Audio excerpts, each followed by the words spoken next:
Au jardin, peu importe la saison, il y a toujours de belles choses à découvrir. Allez, je vous emmène avec moi à la découverte de quelques communs méconnus rencontrés tout au long de l'année passée.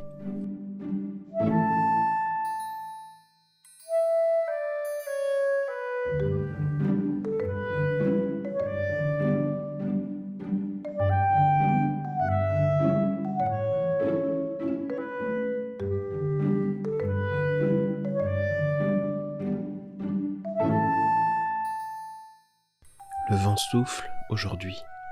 L'automne s'est annoncé avec fracas en Bretagne. La pluie accompagne mes journées comme une amie fidèle.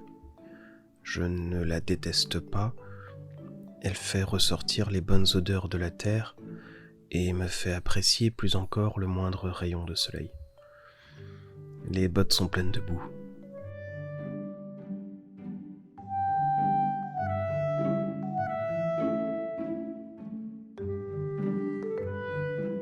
Quelques caloptérix errent dans le jardin. Les mâles de cette espèce de demoiselle n'hésitent pas à s'éloigner de la rivière passant en contrebas. Et oui, il ne s'agit pas à proprement parler de libellules.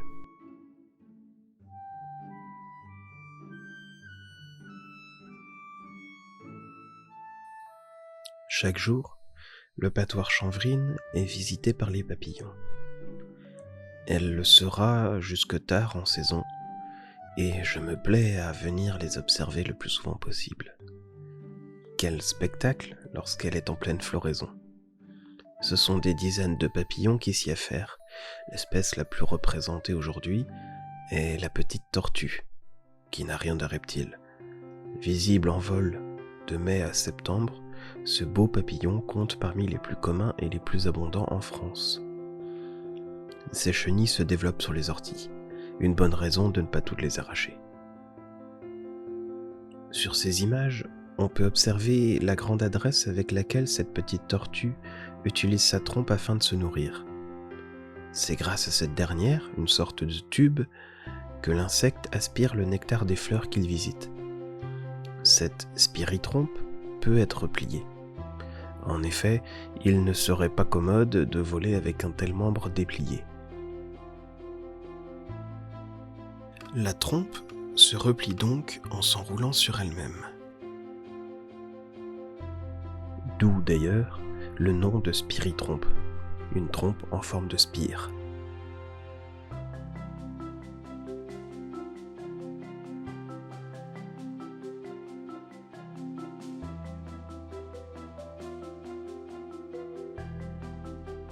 Les papillons sont naturellement attirés par la couleur des fleurs. Mais certaines espèces consomment, en plus du nectar, la sève de certaines plantes ou arbres. C'est un fait souvent oublié, mais de par leur alimentation, les papillons participent grandement à la pollinisation, au même titre que des milliers d'autres insectes. En visitant les fleurs, ils embarquent sur leurs pattes et sur leurs poils le pollen de ces dernières. En la matière, le rôle des papillons de nuit est souvent sous-estimé, malgré sa remarquable importance.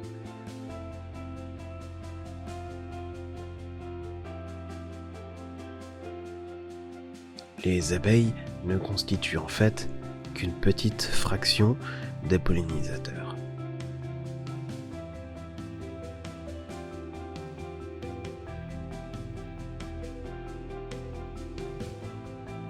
D'ailleurs, puisque nous en sommes à parler de papillons de nuit, de quoi peuvent bien se nourrir ceux qui ne volent que la nuit? En fait, toutes les fleurs ne ferment pas leur coupole une fois la nuit venue. Certaines fleurs ne s'ouvrent même que la nuit.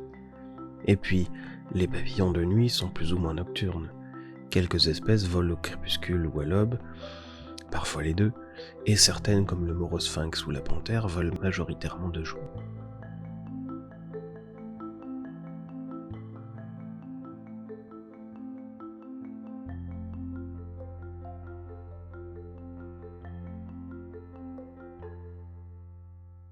Aussi utiles que les abeilles, les papillons de nuit assurent le relais nocturne ou crépusculaire de la pollinisation.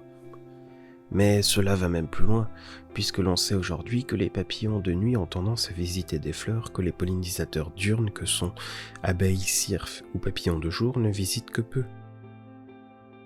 Malheureusement, tout comme les abeilles, ces pollinisateurs nocturnes sont en déclin depuis les années 70.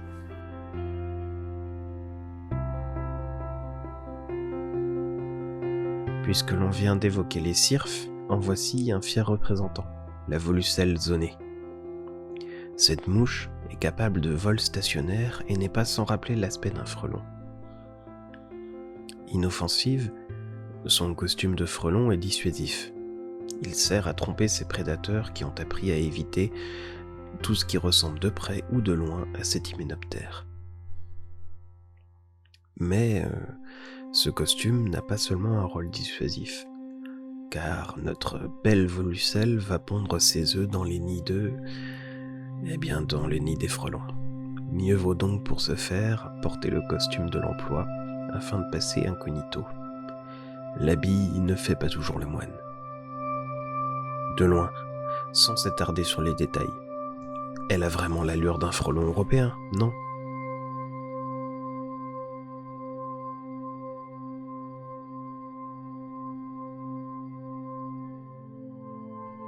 Toujours dans la famille des cirfes, voici Helophilus pendulus.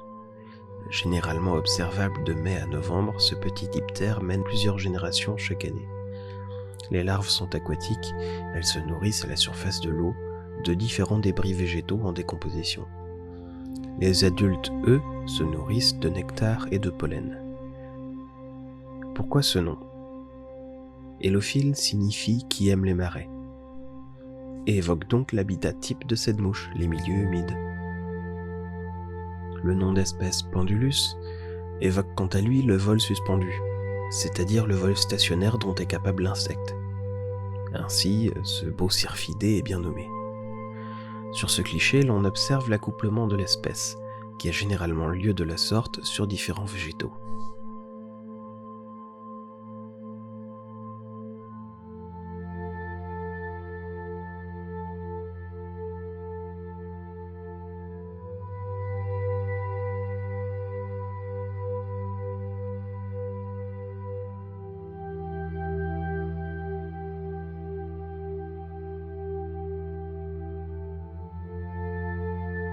L'accenteur mouchet est commun dans nos jardins et nos campagnes.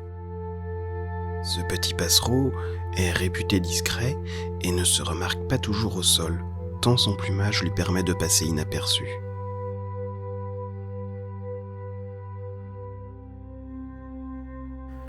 Lors de la saison des amours, cependant, le comportement de l'espèce change du tout au tout. L'oiseau est bien plus démonstratif.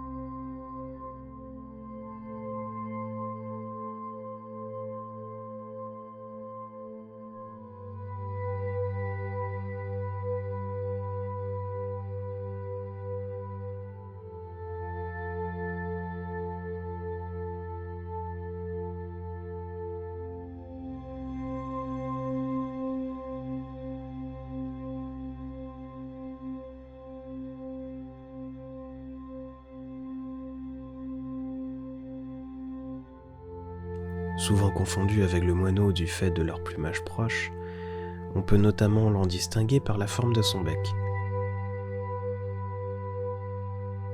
Long et fin chez l'accenteur, puisque c'est un insectivore, fort et court chez le moineau, qui lui est un granivore.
Voici la mouche scorpion, aussi appelée panorpe.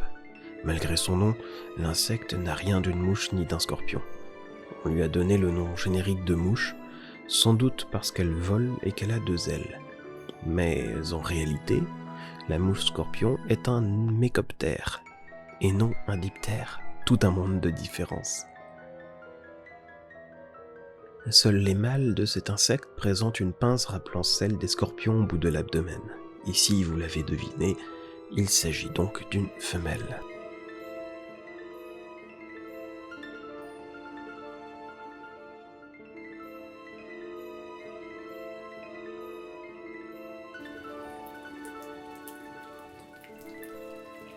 Voilà que vient la pluie. Les travaux du jardin attendront encore quelques jours. Qu'à cela ne tienne, je retourne à l'atelier sculpté.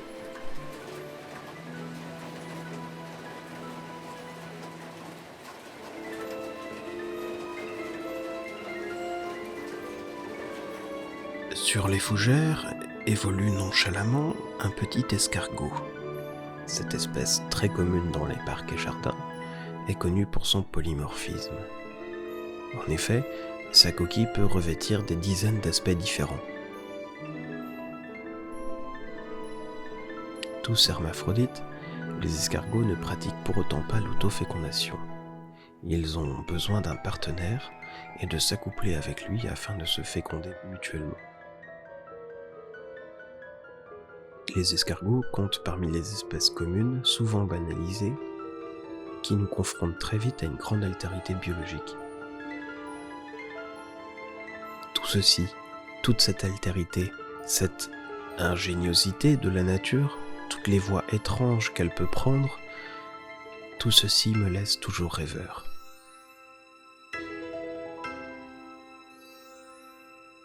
Près de la mare, des chenilles de pan du jour évoluent depuis quelques jours sur les orties.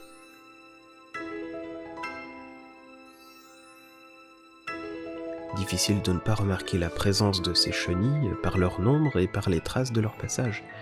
Ces chenilles laissent derrière elles un véritable parcours de soie similaire au chemin laissé par la bave d'un escargot. Cette production de soie permettrait aux nombreuses chenilles de ne pas s'égarer en s'éloignant du reste du groupe, comme un fil d'Ariane.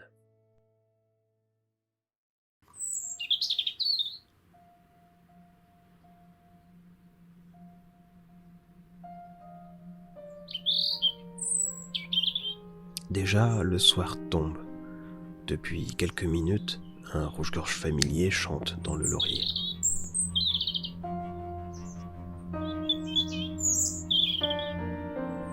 Ah, et pour y avoir vécu tout en la détestant viscéralement, je pense à ceux qui vivent dans la ville, à ceux qui aimeraient disposer d'un jardin.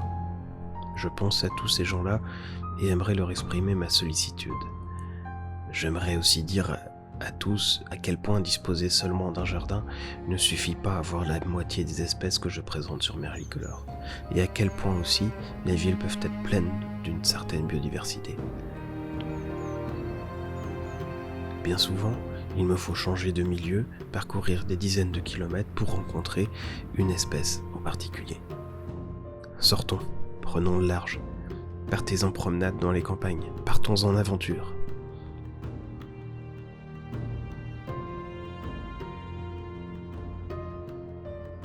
Et comme toujours, terminons en poésie avec les mots d'Alphonse Karr qui me permettent de conclure. Quelle étrange chose que la propriété dont les hommes sont si envieux. Quand je n'avais rien à moi, j'avais les forêts et les prairies, la mer et le ciel. Depuis que j'ai acheté cette maison et ce jardin, je n'ai plus que cette maison et ce jardin.